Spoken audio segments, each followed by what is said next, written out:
Hello दोस्तों, आपका स्वागत है मेरे यूट्यूब चैनल VJPCM क्लासेस में। और आज हम शुरुआत कर रहे हैं 11th क्लास की NCERT मैथ से। हमारा पहला टॉपिक है समुच्चय। तो समुच्चय किसे कहते हैं, पहले आप आसान भाषा में समझ लीजिए।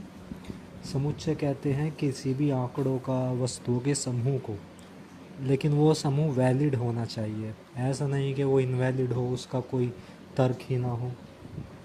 ठीक है, तो हमारी पहली प्रश्नावली में हम यही सीखेंगे कि क्या चीज़ समुच्चय होती है, क्या चीज़ समुच्चय नहीं होती है।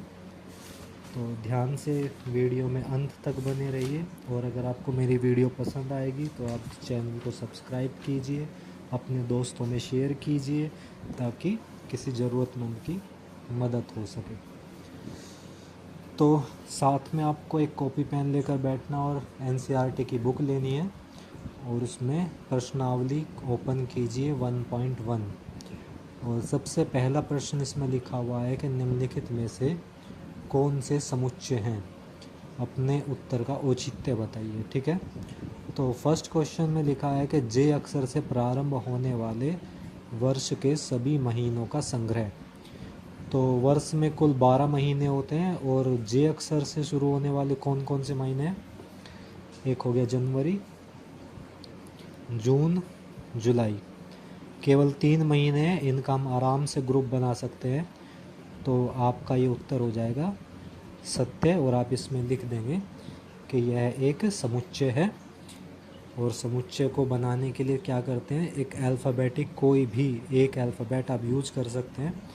मोस्टली पहले समुच्चय के लिए हम ए अल्फ़ाबेट का यूज़ करते हैं। तो इसका आंसर हम इस तरीके से लिखेंगे कि A equals to January, June and July. ठीक है, हम जो भी समुच्चय बनाएंगे उसको हमें मंझले कोष्ठ में यानी सेमी ब्रैकेट में हमें इसको क्लोज कर देना है। और जितने भी आंकड़े होंगे सभी को हमें कॉमा से सेपरेट कर देना है। ठीक है, ये हमारा क्वेश्चन नंबर था 1 का 1।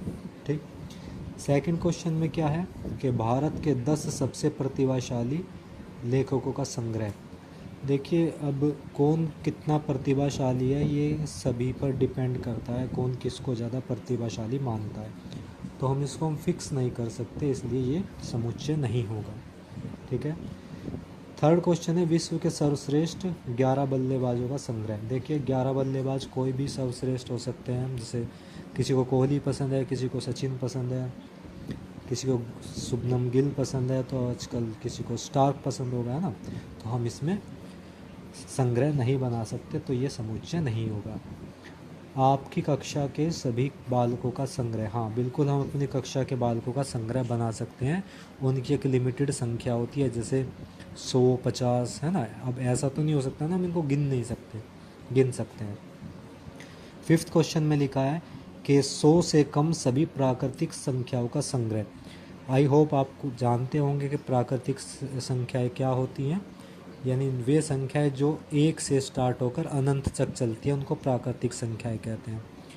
तो क्या हम 100 से कम प्राकृतिक संख्याओं का समूह बना सकते हैं? बिल्कुल, 1 से 99 तक हम संख्याएं लिख सकते हैं। तो ये हमारा समुच्चय वैलिड हो जाता है। तो आप इसको कैसे दर्शाएंगे?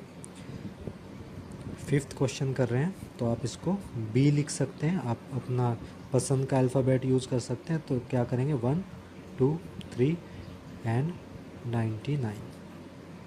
ठीक है, इस तरीके से इसका आंसर लिखेंगे। लेखक प्रेमचंद द्वारा लिखित उपन्यासों का संग्रह। बिल्कुल, आप लेखक प्रेमचंद के जो उपन्यास लिखे गए हैं उनका कलेक्शन बता सकते हो। तो ये भी एक समुच्चय हो जाएगा। सभी समपूर्णांकों का संग्रह, हम इनको संग्रह नहीं कर सकते, पता नहीं कितने होंगे समपूर्णांक, है ना। समपूर्णांक क्या होते हैं, हम अक्सर पढ़ते हैं कि समपूर्णांक वो होते हैं जो 2 से कट जाए। तो आपको कमेंट सेक्शन में ये बताना है कि क्या 0 सम है या विषम है। ठीक है, चलिए अगला क्वेश्चन देखते हैं। इस अध्याय में आने वाले प्रश्नों का संग्रह। बिल्कुल, हम इस अध्याय में प्रश्नों का संग्रह बता सकते हैं। जैसे इस प्रश्नावली में 6 प्रश्न हैं, तो हम बता सकते हैं बिल्कुल इसमें 6 प्रश्न हैं। 9th क्वेश्चन कहता है विश्व के सबसे अधिक खतरनाक जानवरों का संग्रह। हम खतरनाक जानवरों का संग्रह नहीं बता सकते, किसी को कोई खतरनाक लगता है, किसी को कोई खतरनाक लगता है ना, तो हम इसको नहीं बता सकते। अब आ जाते हैं हम दूसरे क्वेश्चन पे। इसमें बताना है कि मान लीजिए कोई ए समुच्चय है, ए समुच्चय लिख लेते हैं। दूसरे क्वेश्चन में समुच्चय है हमारा ए इक्वल्स टू 1 2 3 4 5 6 एंड 6, ठीक है। तो हमको क्या करना है, उपयुक्त प्रतीक इसको बोलते हैं बिलोंग्स टू, और अगर हम इसको क्रॉस कर देते हैं ये हो जाता है नॉट बिलोंग्स टू, यानी ये हो जाएगा बिलोंग्स टू, और ये हो जाएगा नॉट बिलोंग्स टू, ठीक है। यानी ये संबंध रखता है और ये संबंध नहीं रखता है, ठीक है। तो आप समझ जाएंगे, जैसे इसमें फर्स्ट क्वेश्चन लिखा हुआ है 5 लिखा है, डॉट डॉट लगा दिया और लिखा है ए। आप देख रहे होंगे कि क्या 5 इस ए के अंदर आता है, हाँ ये आ रहा है। तो अगर ये आ रहा है तो यहाँ पे क्या लिख देंगे, बिलोंग्स टू, ठीक है। और अगर हम देखते हैं इसका थर्ड क्वेश्चन में लिखा है 0 के बारे में बताइए, लेकिन 0 तो इसमें कहीं भी नहीं है ना, तो हम क्या कर देंगे, नॉट बिलोंग्स टू, ठीक है। इस तरह बाकी के क्वेश्चन आप खुद करेंगे। अब आ जाता है इसमें थर्ड क्वेश्चन, ठीक। थर्ड क्वेश्चन में क्या लिखा है, देखिए ये थर्ड क्वेश्चन में आप देखेंगे तो ये निर्माण रूप लिखा हुआ है, ठीक है। निर्माण रूप का मतलब क्या है कि किसी भी जो हमारे आंकड़े होते हैं उनको हम लिखित रूप में लिख देते हैं, यानी अपने शब्दों में, और उसको हमें रोस्टर रूप में लिखना। रोस्टर रूप में यानी जो एक्चुअल आंकड़े हैं उन रूप में लिखना है, ठीक है, याद रह जाएगा। चलिए ट्राई करते हैं। पहला पहला क्वेश्चन पढ़िए, उसमें क्या लिखा है। देखिए इस क्वेश्चन पढ़ने से पहले आपको बता दूं कि इसका मतलब क्या होता है। ये जो 2 बिंदु है ना, इनका मतलब होता है सच दैट का मतलब है इस प्रकार है। अगर अभी भी समझ में नहीं आया तो आसान शब्दों में बताऊं, इसका मतलब ये है इन 2 बिंदुओं का कि इस x के बारे में आगे बात कही गई है, वो क्वेश्चन के अकॉर्डिंग पता चलेगी, ठीक है। तो पहला क्वेश्चन में क्या बोला हुआ है कि x सच दैट x एक पूर्णांक है। तो पूर्णांक क्या होते हैं, माइनस अनंत से 0 सहित प्लस अनंत तक जितनी भी संख्याएं होती हैं वो सब पूर्णांक होती हैं, ठीक है।